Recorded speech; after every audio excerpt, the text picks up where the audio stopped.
Why don't we kick off by just you introducing yourself and Okay. the company that you're from. I'm Jeanette McMurtry, and I have been speaking at the DMA for the last 15 years on psychology-based marketing, which I am very passionate about. And I have been consulting brands across all industries on how to appeal to the psychological triggers of choice, B2B and B2C, and recently wrote Marketing for Dummies, a 408-page summary of my session here at the DMA. Oh, great. Very nice. Well, I'm going to have to download the book. That sounds great. Thank you. So talk to me a little bit about why you come to the DMA. You said you've been coming for 15 years. I have what do been you like coming about for this 15 years, conference? and this is the premier event for anyone who really cares to take marketing to the next level, whether it's an agency, whether it's a brand marketer, a CMO, or a manager. This is truly the event where it all comes together, where we are able to discuss new technologies, data trends, analytics, new channels and formats. And it's the reason why I think it's so critical to come to this event is because marketing changes at the speed of light. With the technology, it changes so quickly, and as channels and formats and customer interaction and journeys change per the technology we use to manage these elements, so do customer expectations.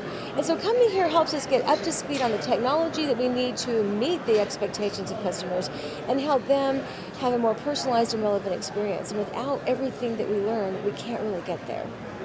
Interesting. And now, so you focus on the psychology of marketing, and talk to me a little bit about how, as you look at today and you look around, certainly this conference, everything's focused on the data and the tech tools and all of that. So, Absolutely. You really focus on bringing it back to the original premise and the base and the psychology. So talk to me a little bit about how you work with clients to bring them back.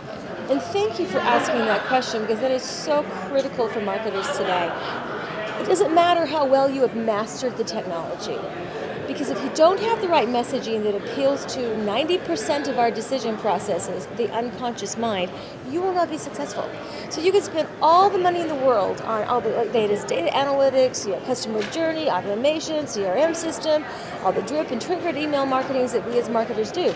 But if your message is out of date, out of tune, it's not personalized to what really makes them want to do something or inspires and motivates them on an emotional, psychological level, you will fall short of your ROI goals. Interesting. So now talk to me a little bit about what you're really excited to see this coming year. This coming year, I'm excited to see how we continue to adapt the customer journey through technology.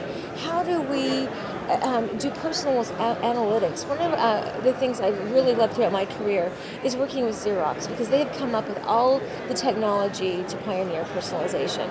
They are not just trans promo, they're not doing just personalization with your name and your transaction history in your cover letter or whatever it is you're sending your customer, which is so expected today.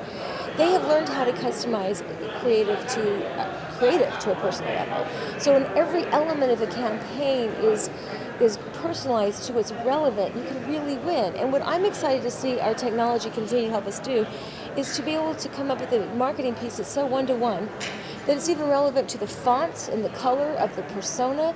Most people don't realize that 90% of our judgment of anything, a marketing material, a logo, a digital ad, a person, is based on the color. And so when we can change the color scheme and strategies to fit a persona for the kind of personality, are they aggressive, are they more passive, or what are their goals associated with the marketing of the brand, we can be that much more relevant. And we're seeing all sorts of technology being discussed at this event on how we can do that and how we can use AI and AR to even create a more relevant psychological experience. And that's really what it's all about. So talk to me a little bit about how you really get to the heart of the psychological experience and the insights, and are you using tools to do that? Is it traditional research? How do you really know that you're using the right fonts and colors and imagery and all of that? Thankfully, there is a lot of market research out there where people have done numerous studies, and you have scientists and psychologists all over the world on the psychological aspect of our tactile nature as humans. If we touch something physically, are we more engaged with the message than if we see it on a screen? And there's a lot of research to show that we are still a tactile species. And yes, we engage more and we buy more when we're actually touching a catalog versus just going online and looking at things. Because unconsciously, something on a screen feels transient to us. It doesn't feel real. It doesn't. We don't realize that because we do a lot of online shopping. But most of our online shopping is driven from the catalog that we're touching as part of our comfort reading in our bathrobe or whatever we're doing. And so that's kind of one thing we have to keep in mind is just that human nature doesn't change. And what really drives human nature is our need to self-actualize. It's our need to survive. And even though we won't admit it, it's our need to feel superior to everyone else so that we feel like we are on the path to survival. It's a really critical component, and that is why luxury brands are still successful today, is because when we buy something like $30,000 handbag, or there is one from Gucci for $200,000, in case you haven't gotten it yet. I know, don't miss it, don't miss it. I've been waiting for years. Absolutely. It's only $5,000 a month if you want to get the $60,000 one. You can make payments. I've seen that too. But again, why do we buy these things? When a handbag is a handbag, that Gucci handbag will carry my wallet as effectively as a $60 handbag from, Macy's or even Target.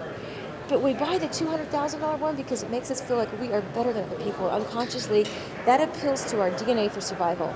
And when I present at conferences like this, I think the most important message I have for anyone, any brand, B2B to B2C, is what is the element of survival that you are marketing with your brand, with your products, with your services, with your experience. Because when you know what that survival is and how you can tap into helping people feel like you're going to help them survive the chaos in their world, consciously and unconsciously, you win. And you don't just win the game, you take price out of the equation. And that's becoming more and more important. Interesting. Now I'm going to get very technical, so if it's too technical, you can, or specific, I should say, you can bring it you on. can back Let's me try up. it. But so what I find really interesting, and you spoke a lot about brand personalization and really the one-to-one connection. If you think back hundreds of years, and the success of a store in a small town was all about that human connection and the relationship. And then we've gone, obviously through the stage of mass marketing and one direction outbound communications back to where we're getting closer to that human connection and the one-to-one brand personalization. Do you think we'll ever really be able to embrace the human connection that was there and get that back through the technology tools, or do you think there's always going to be some component missing? Technology tools, will we ever be able to be that personal again? One thing that technology can't replace is being with people, is the human interaction. So instead of focusing so much on the technology to bring people together, which it does, and yes, it can, it brings communities and you have forums. How else would Facebook and LinkedIn and Twitter be so successful? It's because there's a sense of community and we have to do that. But brands need to go beyond just the technology of the community, or the technical, if you will, digital world communities that we all create. And you have to create those where you bring customers together to talk about like values, or you involve them in your like cause. I mean, Tom's is not really a shoe brand, it's a movement.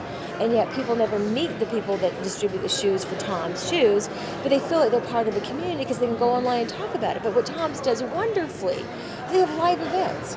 They have events where, okay, everybody, let's all meet at Central Park in New York City and don't wear shoes. So you can feel what it's like to go for a day without shoes and be part of our community. So they created an environment beyond their online shopping experience. They created an environment where everybody came together that had the same values that they have. They had 300,000 people show up to an event in Dallas, a day without shoes.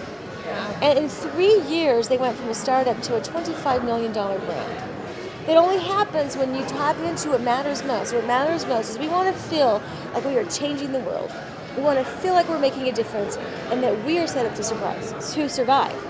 And so when you can bring a community together that gives people a chance to interact and engage and talk and share like values, very effective online. But when you bring it to the offline world where we really still live and never will ever quit living in, I would hope, that's when it really takes off. So brands have the challenge of forging the technological community with the real community.